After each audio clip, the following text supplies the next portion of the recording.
Well, we are.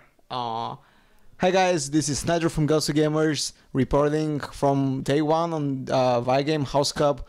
We are here with Ecop now on in a warm room after some crazy games. Like man, you told us you will be going like 7-0 in the groups even, but now that's not really the case. Like you barely escaped after some crazy match against Papastoma. Let's talk about this extreme new strategy about killing yourself instead of killing your opponent. This is like something like a Cloud9 strategy now. Yeah, I mean, everyone nowadays is starting to BM people, right? I mean, I obviously initiated all that. Like, I invented BMing in Hearthstone in the first place, and everyone was mad about it. Now, when other people started doing it, it got popular, and I didn't get any fucking credit. So obviously I have to innovate the BM game once again. And yeah, this is some next level BM that you just saw right there. Okay, yeah, like so many imitators, like Forsen maybe, like he was sitting and watching and taking notes, like, okay, I should BM like this. Probably you will see him doing on stream. Yeah, exactly. I mean, the only way to top every BM is like just killing yourself and winning anyway. That's the best BM. Like I don't know, like maybe some of our viewers won't have seen the game when this interview is live, but you basically frostbolted, I think, yourself in the face instead of frostbolting Papastoma in the face, so you ended up losing. Obviously, a huge shout out to Papastoma. Like he let you to take the win that you, yeah, you should have won actually. So, but the last game was also very close. It was Hunter versus Warrior, intense stuff. Why did you pick like Warrior against his class? Why I picked Warrior against Hunter? You mean? I mean, at this point, I had the choice between Paladin, Warrior, and Priest, and I chose the Warrior because I had success against Hunter before that with the Warrior in this tournament, and I thought like, yeah, sure, why not again? Because Priest actually, even though it has better board clears than Warrior, it can struggle against those early game Undertakers, and Warrior has weapons for that or something like that, so or execute even. So Warrior is better in the early game department for sure. And also I have more board clear than usual because I also will run double brawl in my deck. So that's also like the thing that can really wreck some hunters. Isn't it like a big risk playing actually a double brawl in the tournament? Because we saw Mr. Yagood do it in BlizzCon U, and now you're doing it. I personally consider it like a maybe like questionable decision, because like for a long time people didn't even actually like brawl. Now you guys are running double. Why is that? Why is this the case? It is really greedy, but it's actually a very effective mass removal because whatever survives, usually you can just clear with a weapon that you have lying around. And in general, it's also very good clear if Undertakers, for example, get out of control and you have no solution against them, then Brawl is like also a good solution to deal with Undertakers. And usually like you see most of the decks just swarming the board, and this is where Brawl shines the most, and more decks just value the board control and put as much stuff on the board as possible. So Brawl in that case is really good.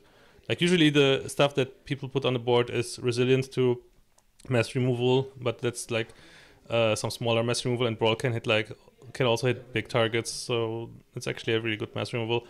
You can of course it can hurt you as well if you are ahead, and if you are ahead it's not as good of a card, but if you are ahead then you don't need to play Brawl anyway. So usually that's like if you need to play Brawl is good, and if you don't need to play Brawl then you're usually ahead anyway, then it's okay. Like it's always nice to have it in your deck and in your hand, because often the game also comes down to, oh yeah, I don't have Brawl so I lose. I guess it fixes the Shaman matchup as well, because Warrior is known to struggle against the class. Yeah, exactly. Like Shaman, the Brawl is definitely one of the most important cards for the Warrior against Shaman, as well as Baron Geddon. So yeah, and with the rise of Shaman, because Libo won it with it like several times to help him win the WCA, Shaman will become more popular, and this is why running double Brawl in your Warrior is useful. You just recently returned from China. You were there for WCA. How was the experience over there for you? I mean, China was pretty cool. I share my experiences in my vlog that you can check out on my YouTube channel. And I mean, overall, the people were very nice. In China, definitely are some nice places to visit, but overall, at least in Incheon, where we have been, it's very dirty as well. Like the cars all looked like they haven't been washed in years, and yeah, I mean, that's like the only negative thing. China is very cheap, so it's can have a good time for a little amount of money there. And definitely there's also a lot of things that you can see and you can go to. The people are very nice and friendly, even though they don't, like, almost nobody speaks English except for like 2 words. So you might have a problem in that regard, but if you actually have a translator, then you're going to have a good time in China as well.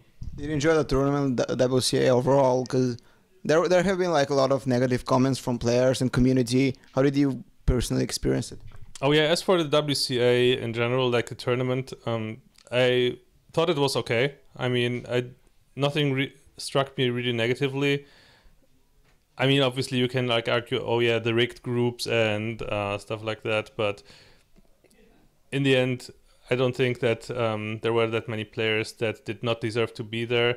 So yeah, pretty much many people on the same skill level. So in the end, it was fair. And yeah, I mean, overall, the luckiest players eventually came out on top. Everyone who missed lethal went to the top 4, except for RDU, who got 4th because of that, because he did not miss lethal, right? He should learn next time. Yeah, I mean, next time just learn the next level BM or missing lethal, then you can win some tournaments. RDU. Okay, so like, if missing lethal wins your tournament, what does like killing yourself do to you? What? If missing lethal wins your tournament, if you kill yourself actually in a match, isn't this like taking you to the next level, like winning BlizzCon even if you're not attending? Oh yeah, definitely. I mean, you also win 2 lotteries. Okay. And yeah, a free trip to the moon. Nice. Okay, so you're playing not tomorrow, but right? Oh no, tomorrow playoffs start as well. Do you know who are you playing? I think the second place from Group D, I think. First place from Group D. Could be true. I don't know. I don't care because I plan on stomping everyone, even if that's not gonna happen. But I'm planning on doing it. Yeah. So. Where you say it's not gonna happen? Don't you feel like confident? It might happen. It might not happen. I'm prepared for everything, but I plan on stomping everyone 3-0.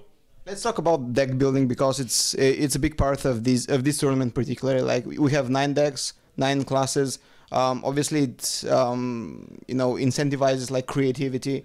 What did you do different this time? Like you're known more as a more controllish player, like favoring Shaman. What did you do different this time? Or did you?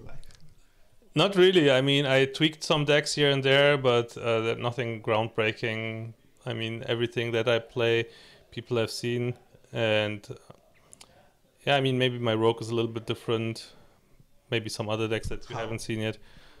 I mean, Rogue with the nerf of Leroy, Rogue definitely looks. There's a lot of different builds how you can build Rogue, and there's like no general consensus which one is the strongest yet. So there's a lot of variety in the Rogue class. And as for the other decks, like they're pretty standard. There's also some variety in Hunters, how you can build them, depending on how you expect, like how you which decks do you want to build Hunter against? Because you can build Hunter also in several ways. If you want to have have a better matchup against minion-based decks or control-based decks, yeah, you can also see a lot of different Hunters. What about Mage? Like you obviously played Mage in this tournament, and this is also a class that has been getting a lot of innovation recently. We've seen like Secret Mages, Frost Mages, Giants Mages, Aggro Mages. Like I don't think there's been ever been more Mage variants in Hearthstone than now.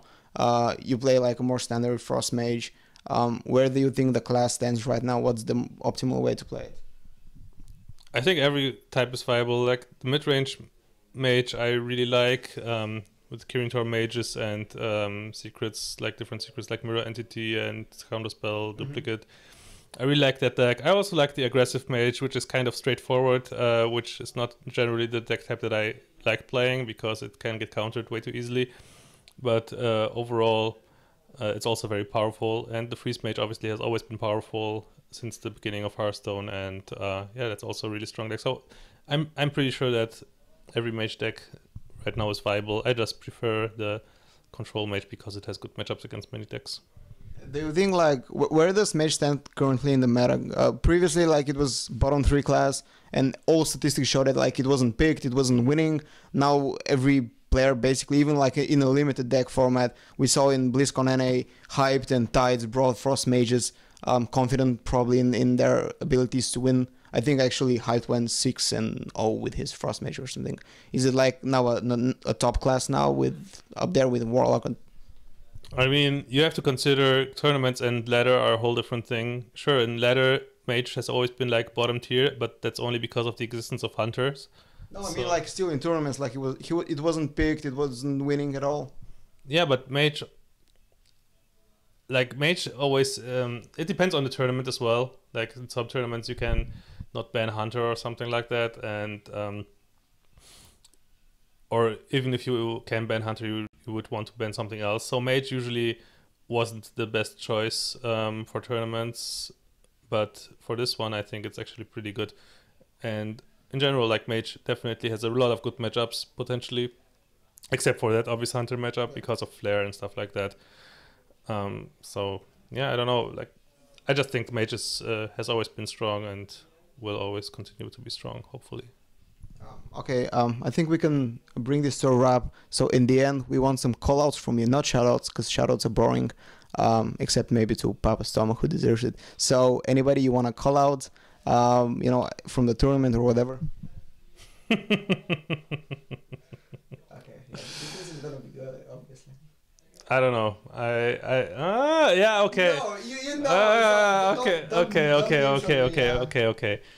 Okay, so obviously I hope that Amas is gonna lose his matches. Are you scared? No, I just want Amas to lose. I think he has enough success already. He's the nicest guy. Why do you want him to lose? Like just for success? Reynard obviously has to go 0-2 in his group as usual.